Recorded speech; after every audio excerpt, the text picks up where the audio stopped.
Chapter 21. Last Day. Charlotte and Wilbur were alone. The families had gone to look for Fern. Templeton was asleep. Wilbur lay resting after the excitement and strain of the ceremony. His medal still hung from his neck. By looking out of the corner of his eye, he could see it. "Charlotte," said Wilbur after a while, "why are you so quiet?" "I like to sit still," she said. "I've always been rather quiet." "Yes, but you seem specially so today. Do you feel all right?" "A little tired, perhaps, but I feel peaceful. Your success in the ring this morning was, to a small degree, my success. Your future is assured. You will live, secure and safe, Wilbur. Nothing can harm you now. These autumn days will shorten and grow cold. The leaves will shake loose from the trees and fall. Christmas will come, then snows of winter. You will live to enjoy the beauty of the frozen world, for you mean a great deal to Zuckerman, and he will not harm you ever. Winter will pass, the days will lengthen, the ice will melt in the pasture pond. The song sparrow will return and sing, the frogs will awake, the warm wind will blow again. All these sights and sounds and smells will be yours to enjoy, Wilbur. This lovely world, these precious days." Charlotte stopped. A moment later a tear came to Wilbur's eye. "Oh, Charlotte," he said, "to think that when I first met you I thought you were cruel and bloodthirsty." When he recovered from his emotion, he spoke again. "Why did you do all this for me?" he asked. "I don't deserve it. I've never done anything for you." "You have been my friend," replied Charlotte. "That in itself is a tremendous thing. I wove my webs for you because I liked you. After all, what's a life anyway? We're born, we live a little while, we die. A spider's life can't help being something of a mess with all this trapping and eating flies. By helping you, perhaps I was trying to lift up my life a trifle. Heaven knows anyone's life can stand a little of that." "Well," said Wilbur, "I'm no good at making speeches. I haven't got your gift for words. But you have saved me, Charlotte, and I would gladly give my life for you. I really would."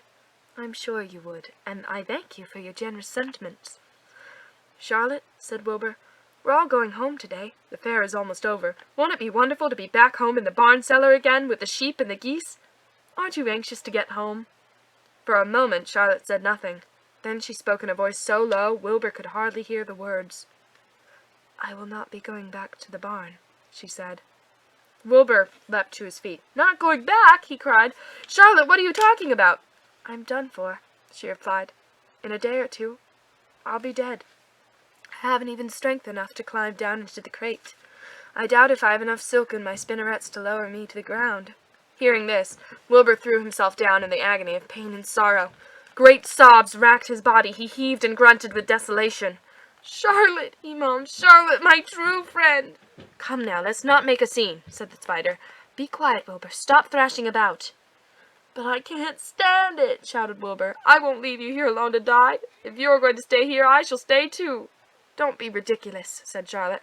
"You can't stay here. Zuckerman and Lurvy and John Arable and the others will be back any minute now, and they'll shove you into that crate and away you'll go. Besides, it wouldn't make sense for you to stay. There would be no one to feed you. The fairgrounds will soon be empty and deserted." Wilbur was in a panic. He raced round and round the pen. Suddenly he had an idea. He thought of the egg sack and the 514 little spiders that would hatch in the spring. If Charlotte herself was unable to go home to the barn, at least he must take her children along. Wilbur rushed to the front of the pen. He put his front feet up on the top board and gazed around. In the distance he saw the Arables and the Zuckermans approaching. He knew he would have to act quickly. "Where's Templeton?" he demanded. "He's in that corner under the straw, asleep," said Charlotte.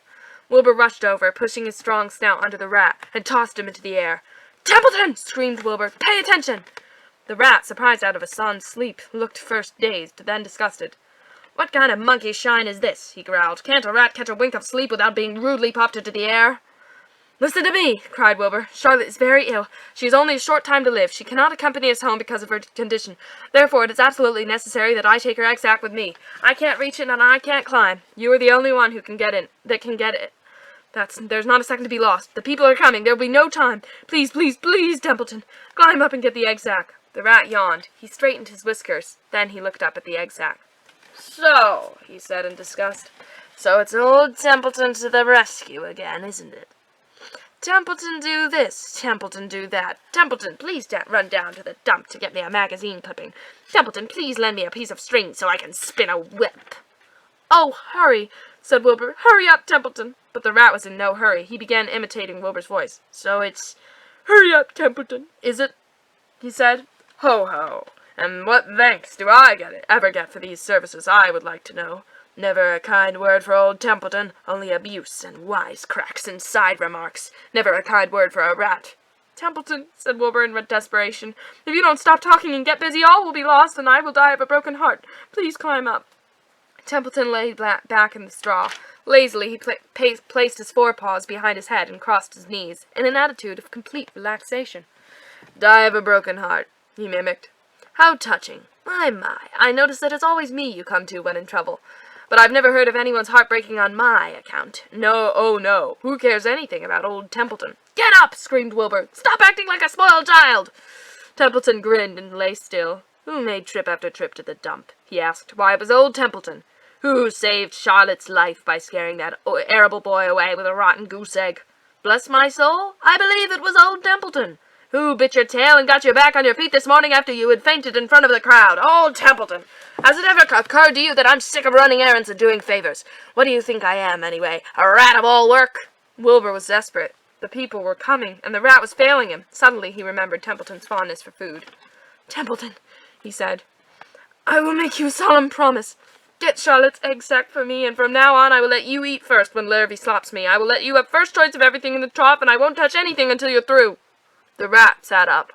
You mean that? He said. I promise, I cross my heart. All right, it's a deal, said the rat. He walked to the wall and started to climb. His stomach was still swollen from last night's gorge. Groaning and complaining, he pulled himself slowly to the ceiling. He crept along till he reached the egg sack. Charlotte moved aside for him. She was dying, but she still had strength enough to move a little. Then Templeton bared his long, ugly teeth and began snipping the threads that fastened the sack to the ceiling. Wilbur watched from below. Use extreme care, he said. I don't want a single one of those eggs harmed. This stuff's thick in my mouth, complained the rat. It's worse than caramel candy. But Templeton worked away at the job and managed to cut the sack adrift and carry it to the ground, where he dropped it in front of Wilbur. Wilbur heaved a great sigh of relief. Thank you, Templeton, he said. I will never forget this as long as I live. Neither will I, said the rat, picking his teeth. I feel as though I'd eaten a spool of thread. Well, home we go. Templeton crept into the crate and buried himself in the straw. He got out of sight just in time. Larrabee and John Arable and Mr. Zuckerman came along at that moment, followed by Mrs. Arable and Mrs. Zuckerman and Avery and Fern. Wilbur had already decided how he would carry the egg sack. There was only one way possible. He carefully took the little bundle in his mouth and held it there on top of his tongue. He remembered what Charlotte had told him, that the sack was waterproof and strong. It felt funny on his tongue and made him drool a bit, and of course he couldn't say anything. But as he was being shoved into the crate, he looked up at Charlotte and gave her a wink. She knew he was saying goodbye in the only way he could, and she knew her children were safe. Goodbye, she whispered. Then she summoned all her strength and waved one of her front legs at him. She never moved again. Next day, as the Ferris wheel was being taken apart, and the race horses were being loaded into the vans, and the entertainers were packing up their belongings and driving away in their trailers, Charlotte died. The fairgrounds were soon deserted. The sheds and buildings were empty and forlorn. The infield was littered with bottles and trash. Nobody, of the hundreds of people that had visited the fair, knew that a gray spider had played the most important part of all. No one was with her when she died.